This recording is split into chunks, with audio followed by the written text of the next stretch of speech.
আমেরিকার সঙ্গে সংঘাতের মধ্যেই 2 দিনের ঝটিকা সফরে পাকিস্তানে এসেছেন ইরানের স্বরাষ্ট্রমন্ত্রী ইস্কান্দার মোমেনি। সোমবার ইসলামাবাদে পৌঁছলে তাকে স্বাগত জানান স্বরাষ্ট্রমন্ত্রী মহসিন নাকভি।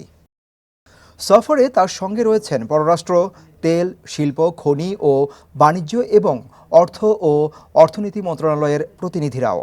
এর মধ্যে 2 দেশের প্রতিনিধি দলের অংশগ্রহণে দ্বিপক্ষীয় বৈঠক অনুষ্ঠিত হয়েছে। বৈঠকে সীমান্ত নিরাপত্তা, আঞ্চলিক সহযোগিতা ও পারস্পরিক স্বার্থ সংশ্লিষ্ট বিভিন্ন বিষয় নিয়ে আলোচনা করেন তারা। এ সফর শেষ করেই মোমিনি যাবেন ভারতে।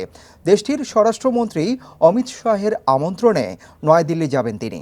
সেখানে ব্রিক্সভুক্ত দেশগুলোর স্বরাষ্ট্রমন্ত্রী ও দুর্যোগ ব্যবস্থাপনা কর্মকর্তাদের সঙ্গে বৈঠক করার কথা রয়েছে তার।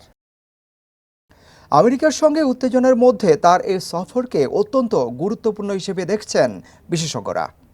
Desk report, hello Bangladesh.